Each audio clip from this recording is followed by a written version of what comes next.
I wonder if you can just give me a jetliner view, June, on, and we're going to have a link to your book, your latest book, under this video, and we'll touch on that in a second. But I wonder if you can give me a jetliner view of where we are in America right now. Well, I see where we are this moment as the culmination of a shift, not in politics, but in corporate America. So if you start, if you go back to the 50s and 60s, the CEO was steward, overseeing big corporations who served a variety of stakeholder interests, including the interests of the society and not just the corporation. They were viewed as intertwined. Today, we're in the era of CEO as dictator. So Ellen Greenspan, the former head of the Fed, said in an oral history, he celebrated the CEO as dictator who could break through the bureaucracy of the corporation, and effect radical transformation, and by the way, get handsomely paid for doing so, with the stock market applauding as the ultimate arbiter of value. And when you watch Elon Musk, our most recent book, Elon Musk was in the introduction. Somebody's suing him for sex discrimination. But all the tactics you see at Doge are what Jack Welch, the legendary CEO at GE, did in the 80s. Fire a whole bunch of people. Bring in outsiders. The outsiders outflank the old boys, who are the established interest and gatekeepers of tradition, of understanding, of expertise, of depth, of judgment, to accomplish immediate results that benefit first and foremost the CEO. That's what he's doing. It's what he did at Twitter. It's what he did at SpaceX. It is the mindset of the modern successful CEO. Break the rules and get away with it. It's just interesting, though, that in an expansive government like the U.S. government, you have so many experts, as you've sort of just alluded to, who are critical to the functioning of this government, who are in this wanton destruction and dismantling of government, sort of lost in the process. It seems a bit self-defeating from a CEO. Help me square that with his, if you look at him from the sort of CEO profile that you've established, how does that square with that? It seems at odds with any kind of success. Yes. And again, Silicon Valley epitomizes the new model. Mark Zuckerberg is famous for saying the business model is move fast and break things. If you're Tesla, the goal is to outflank the established automobile companies by moving in and at least attempting to jumpstart the EV market, electrical vehicles. And that means what you're doing is you're bypassing. You're bypassing the law. You're bypassing securities regulation. You're bypassing a variety of factors that say go slow, make sure the model works, make sure it doesn't cause car crashes. The model for where Tesla was beat production estimates. The point when Tesla's market valuation made Elon Musk the richest man in the world was the point where he beat production estimates. And in that same 2-week period, there was a recall of several 100,000, I think, Teslas for product quality issues. And Musk basically admitted it. He said, yeah, don't buy a Tesla on the first production run. We'll fix the flaws in the next production run. And the case we start off with is a young woman who discovered product quality defects, had a fix. They said to her, we don't want to hear about it. She was a whistleblower. She was fired and sexually harassed. Yeah, well, Musk's actual company, Tesla, was a train wreck in terms of what was going on during COVID with sexual harassment, with racism. It said it's in Fremont, California. We have a lot of our viewers who are in the Bay Area. They're well familiar with it. And so I guess these things coexist. This guy who is deified and welcomed into the new administration as this, genius of business, and also the reality of Tesla, which is that he's living as sort of a on corporate socialism, right? On the handouts from the government. Yeah. Yes. Bill, I want to just, because our time is limited, I wanted to turn toward also what's happening within this Trump administration. You mentioned Musk in some of your writings and some of your teachings because Musk and this, and I have to say, I kind of fell into this category. I think a lot of us looked at this Doge thing before the Trump administration began, which was just a short time ago. It seems like it's been a long time, but as as a kind of way to park Elon Musk in kind of an advisory role, but without any real functional power. And since Doge wasn't a real agency, it wasn't really set up by Congress, it wasn't approved by anybody. And I fell into that category too. I thought this is a way to kind of mollify Musk, during this period, but they're not going to actually act on any. He can advise, but just the opposite, of course. He came through, with his wrecking crew.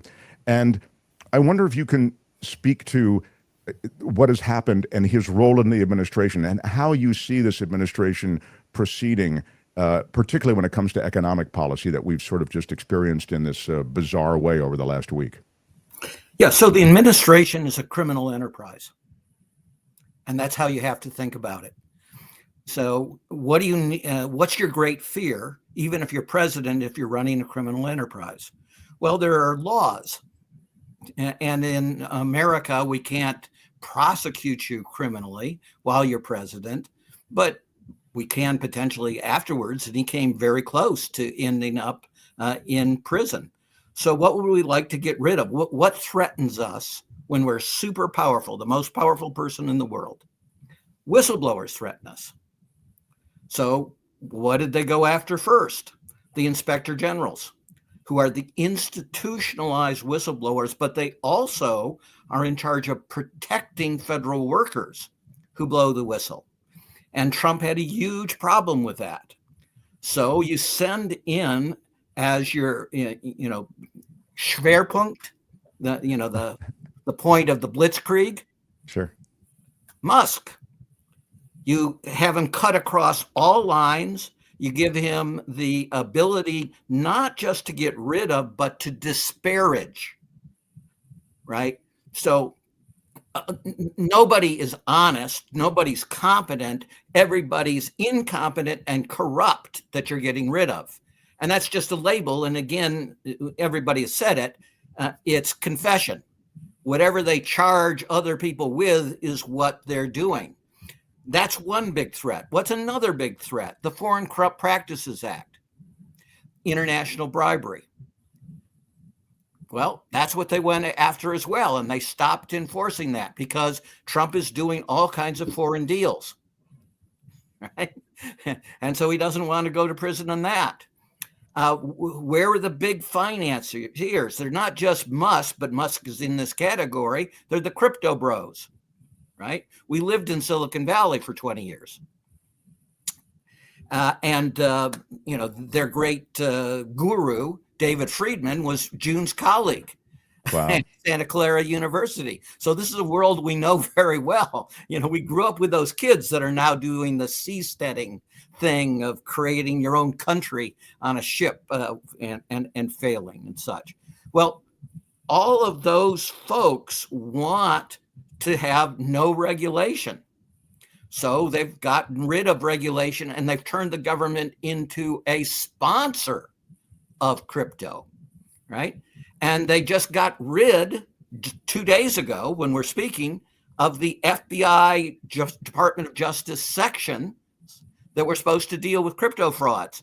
And we're dealing with it all too effectively because we're seeing that fraud is absolutely endemic in the form of rug pulls and at higher levels with the historic Silicon Valley kid, No, and this is, and not to interrupt, but this is such a great point that you're making. I just want to underscore it because you guys do know this area. I mean, you teach a class on crypto, and you do come out of this world. I mean, you are adjacent to this world, I guess, and know it quite intimately. But what you're talking about, and what I was amazed by, was the way that this government has pivoted toward crypto in ways that I never would have expected. A crypto reserve. I mean, my God, it's extraordinary. And I'll ask you then, Bill. I mean, is crypto a legitimate investment for the federal government to be involved in?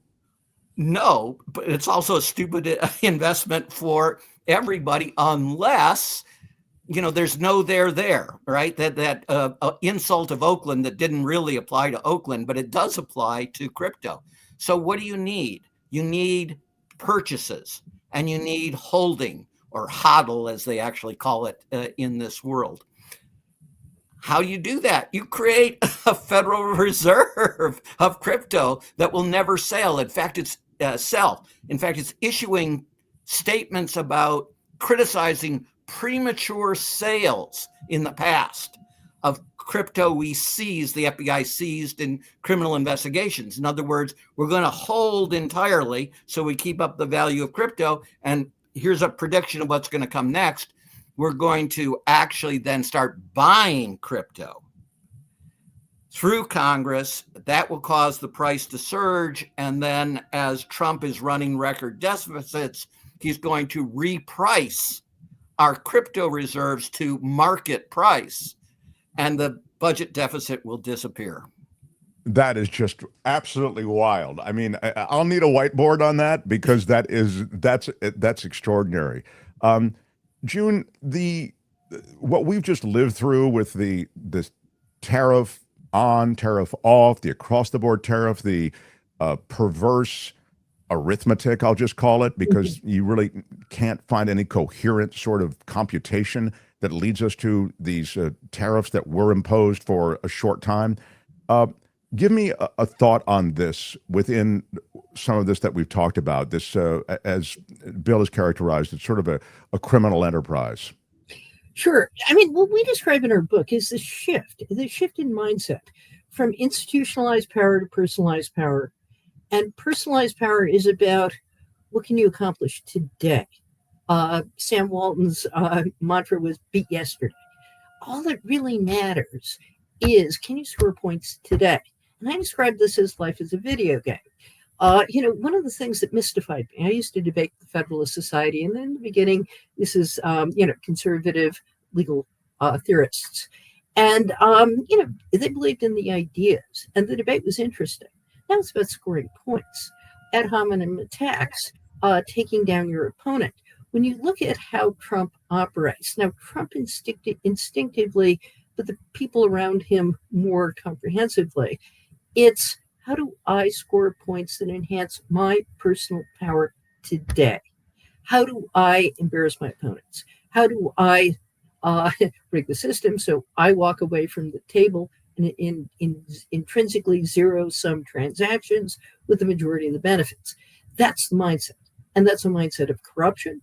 It's a mindset that says the only thing that matters is winning. And winning in zero-sum transactions where embarrassing your opponents is as good as benefiting yourself. And so when you look at the self-dealing associated with this, I mean, you see that the door is really open then for a self-dealing of all sorts. Again, maybe crypto would be adjacent to this, right? The meme coin, I was talking about it earlier in the first half hour. That seems like a really clean way to siphon money in sort of an untraceable way to this presidency. Yes, but let me emphasize how pervasive this is. So when in the run-up to the election, we had a conference on my new book, and we had friends who do corporate law out on the West Coast. And what they were describing was how Silicon Valley, I used to think of startup culture as pernicious, but fairly open and competitive. Get out the door, get from 0 to 60 as fast as you can, then move to exit. Exit is either you go public, have your stock publicly traded, or be taken over by a bigger company. Now you've got a new book coming out, The Untamed Unicorns. This is how basically the ones who are successful, what they do is they pay off the first round of funders. Then they get marks to provide the second round of funding with less control and less guarantee. They don't go public because the boys, and this group is primarily men, want to control their own entities, pay themselves handsomely. When the downturn hit, 78% of startups failed in 2023, but women-run companies failed less. Why? In part because they pay themselves less. This is a system that associates personal aggrandizement and riches with winning the game by any means necessary. It's fundamentally lawless, And crypto is simply this on steroids. That's fascinating too. And it's just I talk about the patriarchy a lot on this show, or occasionally. I mean, it's just the patriarchy has existed since the beginning of time. It existed in religion. It existed in politics. It's existed in business. It's loathsome, and what women have achieved, having to overcome this patriarchy in every cell of every part of American life and worldwide life, is incredible. I mean, what a challenge to have to run up that hill, and so to see it played out kind of with a flex in the way with these billionaire boys club dudes do it in the world of Silicon Valley is remarkable. By the way, here's a question for you. Chaplain Fred says with a $5 super chat, thank you guys. Question for Mr. Bill Black. Isn't that what Milei was trying to do in Argentina with the cryptocurrency? Can you speak to that? Yes, it's exactly what he was doing. And we have an Argentine near child who lived with us for 5 years. So we follow the Argentine stuff actually quite closely. So this was a classic. It's called a rug pull, in which you get some famous figurehead to, in this case, it doesn't get better than the president of the country. And in his case, a PhD economist, to be the face guy, and then you issue the stuff. The insiders have 95% of all the crypto. They sell within the first, sometimes nanoseconds, but always within the first hour. And they take all the money, and everybody who comes in trying to make a killing loses everything. Yeah, I mean, that was noted in the chat, is thought of in stocks as a pump and dump, right? Is it sort of the same thing? Yeah. It is the same scheme brought to the crypto world, except where a pump and dump often occurred over months. This one occurs frequently in portions of a second. Within this environment, this is a follow-up from Chaplain Fred from earlier, talking about Marjorie Taylor Greene and the fact that, a lot of Washington legislators have gotten rich with insider trading. There's a lack of regulation in this area. If you wanted to be a reporter for CNBC, let's say, a financial news channel, they make you put everything in a trust, or they make you, in a blind trust. They don't let you trade stocks. We don't have those same restrictions on senators and representatives. And so to this question, what I'm still baffled is what Marjorie Taylor Greene does with so much money. Greed has no end. And what can we do? And what can we do? It looks like we're going the wrong direction, guys. I mean, both of you spoken to the way that we still do have some power to, stem the tide of this corruption, but it does appear as though it's achieved a kind of momentum that it's a bit scary. Yeah, as a federal regulator, I couldn't have anything to do. I couldn't even get a mortgage on obviously competitive normal terms from any entity that we regulated. We allow members of Congress to get confidential information briefings all the time, and then they and their spouses trade on it. And this is not just Republicans, right? This was the very top of the House on the Democratic side, with the Democrat saying, no, my husband should be allowed to trade on insider information because he should be able to enjoy the fruits of capitalism. I'm paraphrasing, but it's pretty close to a quote. No, it's not a party-specific thing. At least it hasn't been to this point at all. Yeah. So the Democrats need to get to, come to Jesus on this, right? This is bullshit. You cannot allow this. It is pure corruption. Everybody sees that it's pure corruption. Just stop doing it and make a point that no one will be allowed in the Democratic caucus who can do this, and that they will every year sponsor legislation saying you cannot trade on insider information. And like with CEOs, there's only a limited time period where you're allowed to trade your stocks, and you have to have a plan so that it's done in advance, so that it's not based on insider information for how you're going to make sales. That's interesting. The notion that the Democrats could do it unilaterally, that as a party, it's like, hey, okay, you can't get legislation passed, but you guys can all adhere to an ethical rule of law that you all follow, and in that way distinguish yourself from the rest of these thieves. God forbid, moral leadership. Put June's book up there, if you would, please, Albert. Fair Shake, Women and the Fight to Build a Just Economy. You wrote this with Naomi Kahn and Nancy Levitt.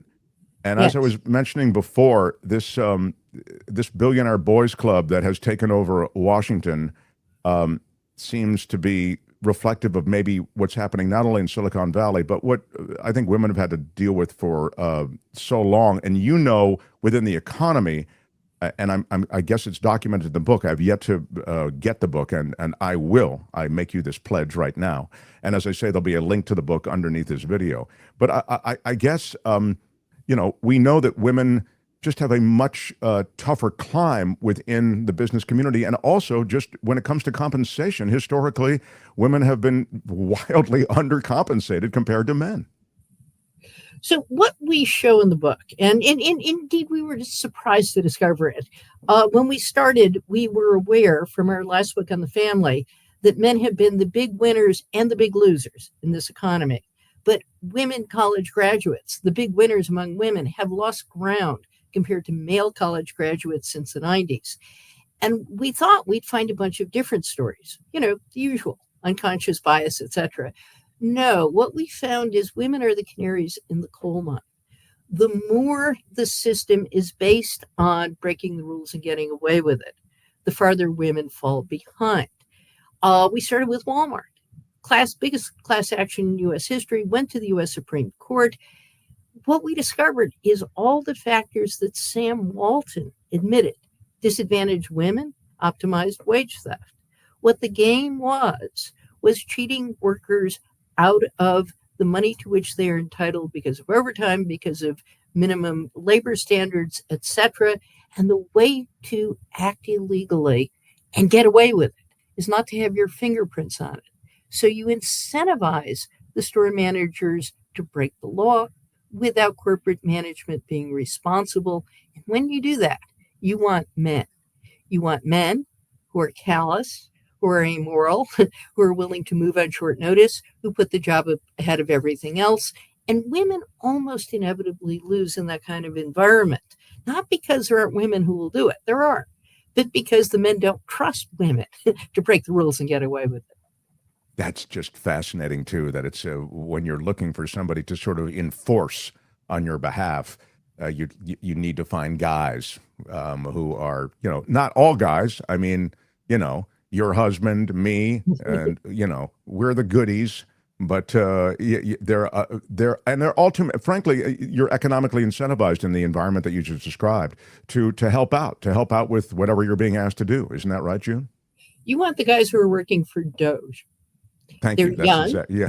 They've been putting in very large expense accounts and salary demands, and they're amoral. I want to quickly shift again, because of our time being so limited, to apparently word out of the Treasury Secretary, Scott Bessent. And, it's funny. I always say this to everyone because I think it's so true. Bessent knows better than this. Bessent knows this is crazy. He knows he's working for a mad king. But he has to go out and rep the genius of the Mad King. In any case, this is his latest. He says he won't rule out the possibility of delisting Chinese stocks on U.S. exchanges. In an interview with Fox Business, Bessent saying everything is on the table when it comes to ongoing trade tensions between China and the U.S. As Washington and Beijing exchange retaliatory and exorbitant tariffs, as you know. He said, ultimately, though, it'll be President Trump's decision. Can you speak to me about the economics of that bill? What would happen if in that chess move where you delist Chinese stocks from the U.S. exchanges? Yeah, so this is actually very interesting. We may not have enough time, so I'll speak very quickly. Okay. No Chinese company could honestly meet U.S. SEC standards. So the very fact that they're listed on the U.S. exchange is an abuse. So it depends where you pick your starting position on all of this. So more generally, you're asking what happens in a trade war. And the answer in a trade war between the two biggest economies in the world is a catastrophe for the world. That's the short answer. It's true, too, that they hold a ton of our debt. And can you speak to the effect of that on all of this? Yeah, that's actually far less important than you're going to think if you listen to the conventional business types. Okay. They don't understand modern monetary theory at all. And so their predictions are almost always wrong about that.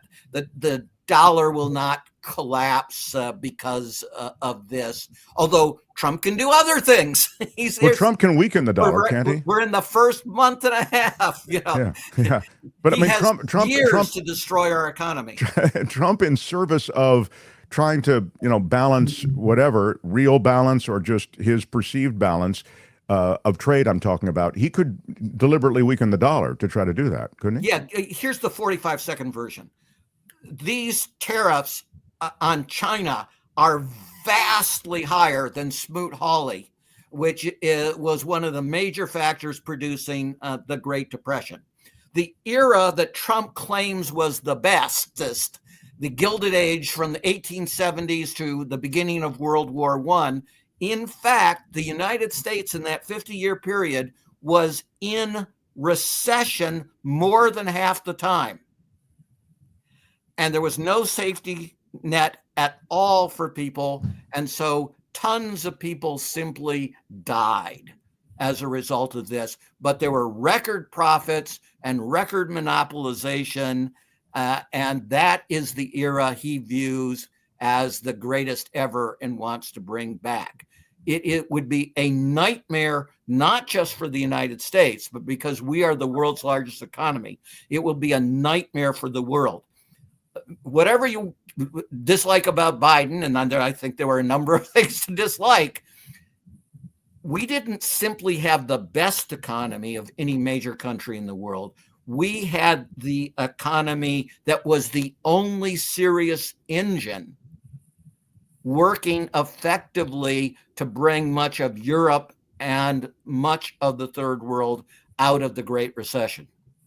That's how important and how successful it was. Now, there are all kinds of other problems that you often explore, and we're big allies of David Kay. By the way, a national treasure. David K. Johnston, sure. Yeah. So your listeners and viewers are getting a really good introduction plus advanced study of these problems. June, let me just ask you then, as we wrap up here, I'm going to ask you a real, to extend this kind of bizarre, almost Stephen King type notion about what could happen. Because of the debt, and Bill's just said, hey, that debt thing could be amplified too much and you can make too much of a deal of that. But in this tit for tat and the kind of bruised ego and weird oversteering that the Mad King is doing, I'm wondering if he couldn't declare the debt on some level, like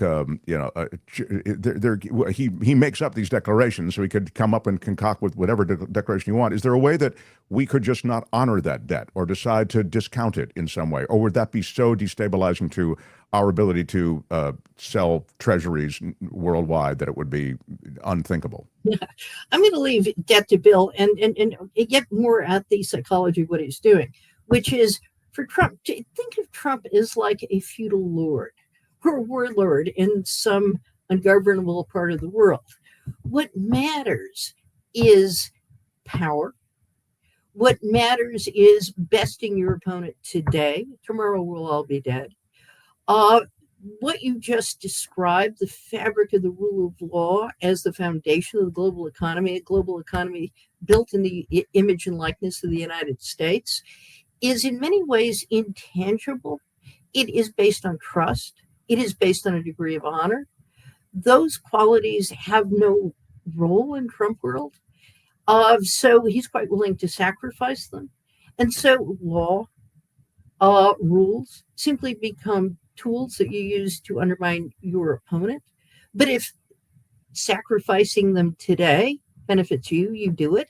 And the fact that your casinos are going to go bankrupt tomorrow, well, so be it. Then you get the Russians to bail you out through money laundering. I mean, there are all kinds of schemes you can adopt to survive individually. But the global order, institutions, the economy, the fate of the people who are hurt in this economy, whose Social Security and other benefits will be cut off by Doge, do not matter. And Bill, just to circle back around to where we kind of started, without cops on the beat, when you hear Adam Schiff and others come out and say, we want to investigate the possibility of stock manipulation and insider trading as a result of the on-again, off-again tariffs and then the run-up in the market, it's really, sadly, just politics, because there are no more cops on the beat. I mean, Pam Bondi runs the Justice Department. There'll be no follow-up that will really matter. You've had so much, I ask you because you've had real experience with whistleblowers and the law and how it can, change history. But I don't know that we would see that same kind of narrative here. Well, you will produce two things from criminology that be useful for your viewers. One is a Gresham's dynamic. A Gresham's dynamic is when you gain a competitive advantage by cheating. And in that case, bad ethics drives good ethics out of the marketplace. And the result is catastrophic. The second one is from an obscure, except to economists, very, very conservative French economist, Bastiat, who warned the following: when plunder becomes a way of life for men in society, they create a law that allows it and a moral code that glorifies it. That's where we're headed.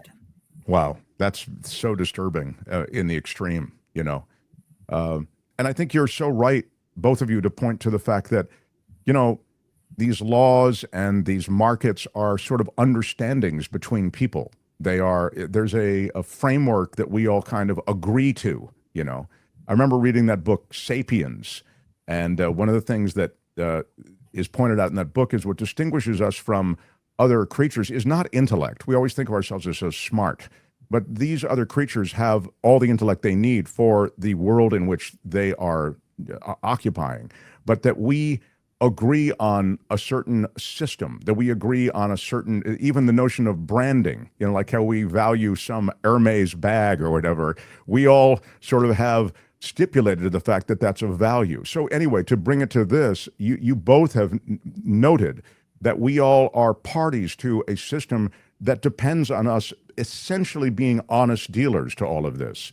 And the minute we enter into this world that is full of dishonest dealers, you end up with the kind of situation that we have now. And it's chaos. And in the next few years, I mean, how does America emerge from all of this? Do we even game it out? I mean, June, do you have a thought on where we end up? Yes. So I argue this is not so different from the Gilded Age. Yeah, the rise of industrialization, it broke through the constraints of a well-ordered society. And what tamed it was 2 world wars and the Great Depression. And at that point, the capitalists had been discredited. And Franklin Roosevelt stepped into the gap and recreated a system based on the ideas of the progressive era, that you needed the state to counter the power of industry, which was out of control. We are at a similar point in history. The difference is in the industrial era, the capitalists needed their workers. Today, Elon Musk, he walks in, he routinely fires, even at Tesla, a large number of employees whenever they become too expensive. So the harder the crash, the easier it is to discredit the fascists. But then you need something new. And the something new, the key to Roosevelt is the assertion of power. 90% marginal tax rates, and unionization, which reached its peak in the United States in 1945, started declining almost immediately with the end of the war, were the keys to the creation of the power of the New Deal to reorder in the industrial economy. That's what we need. And discrediting the new round of fascists is the first step. So you're saying from the ashes, maybe discrediting the new round of fascists happens, but there's a lot of carnage, it sounds like, in the interim. It is about the reassertion of power, but power that commands authority because it is just. Obama's biggest mistake was not prosecuting the people responsible for the great financial crisis. I think we will see a comparable crisis. And wasn't that the game? Meaning, didn't that just reveal the game? Yeah. You've got to discredit the game. Yeah. The game is alive and well. You guys have written so eloquently and prolifically on these things, some of which we've talked about and some of which we will, I hope, talk about in another visit. I really have enjoyed this. Professors June Carbone and Bill Black, such great scholars on the economy and the law. And as it turns out, a dash of crypto thrown in as a pleasant surprise. Thank you for that, Bill. Please put up June's book again, if you will. We'll have a link to it. It is called Fair Shake: Women and the Fight to Build a Just Economy. Again, she wrote it with Naomi Kahn and Nancy Levitt, and it's available now. And as I say, we'll have that link. I feel like this first date went very well. I hope that we'll be seeing each other again. We would like that too. Okay, good deal. Just double checking. Bill, Absolutely. June, thank you. I look forward to the next time. Really appreciate it. All right. See you guys. Thank you. Hi, it's Mark, and I thought that was great. Hit the notification bell. You'll know whenever there's a new video being dropped, and please subscribe to our channel to help us save the universe.